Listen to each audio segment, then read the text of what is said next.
Bonjour, je m'appelle Yacine, je suis Software Lead Engineer chez Stellantis et je suis promo 2019, architecture des véhicules. Alors un véhicule est composé de plusieurs calculateurs. Ces calculateurs-là, il faut qu'on mette de l'intelligence à l'intérieur. Donc un Software Application Engineer, c'est la personne en fait qui va créer des modèles pour introduire ce genre d'intelligence dans les calculateurs. Donc ça peut être du contrôle moteur, ça peut être des fonctions un peu plus body, un peu plus véhicule, comme du freinage ou du châssis. Je travaille dans une équipe qui est très internationale, donc avec des décalages horaires qui vont impacter ma journée. Justement, donc le matin, j'ai beaucoup de réunions de création des modèles avec mes collègues indiens, polonais et allemands. Donc là, pour le coup, on va avoir des réunions sur ce qu'il nous reste à faire. On va planifier un petit peu nos livraisons. Donc on va créer les modèles, générer le code et les livrer. L'après-midi, on va travailler surtout avec les Américains pour faire de la planification de projets. Donc là, c'est un peu plus du project planning. Et on essaie toujours de se trouver du temps pour planifier la journée du lendemain qui va être consacrée encore à la création de modèles. Alors moi, ce qui me passionne, c'est l'industrie automobile. Moi, je suis un grand fan de voitures depuis l'âge de 3 ans. Donc ce qui m'anime aujourd'hui, c'est le produit final.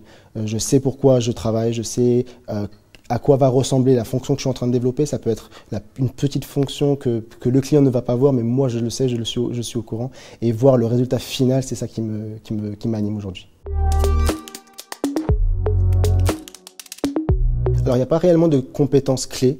Si je peux dire, être un ingénieur en tant que tel suffit. Ça veut dire avoir cet esprit d'adaptation, cette capacité de s'adapter, peu importe la situation, peu importe également l'interlocuteur qu'on a en face de nous. Encore une fois, c'est un monde international, donc il y a beaucoup de cultures, de chocs de culture. Travailler avec un Indien et travailler avec un Allemand n'a rien à voir.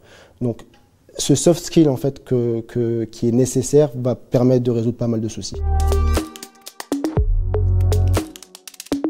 Alors en fait, moi, mon objectif d'intégrer l'industrie automobile, elle s'est faite bien avant ça, elle s'est faite en classe prépa. Donc en classe prépa, pour le choix de l'école, j'ai choisi une école qui était orientée industrie des transports, donc l'ENSA Bretagne l'était.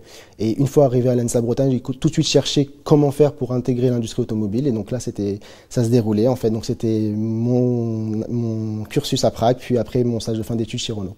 Donc j'ai intégré Renault c'était mon premier pied dans le monde de l'automobile. Mon cursus à l'ENSA Bretagne, donc les 2 années que j'ai passées ici à Brest, mais également mon cursus à l'étranger, donc à Prague, ont été absolument la clé en fait pour que je puisse comprendre tout de suite ce que les industriels en fait disaient, les termes techniques, mais également la façon en fait de développer un moteur. Oh, il y en a beaucoup. La première vraiment le premier moment qui m'a marqué, c'est quand j'ai pris les rênes de la junior entreprise, où là pour le coup c'était vraiment un projet qui me tenait à cœur. L'association aujourd'hui, je la suis encore.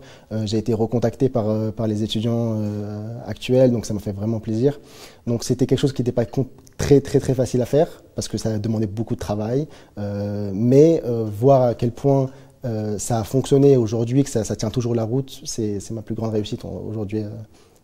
C'est mon plus grand héritage que j'ai pu laisser à l'Insta.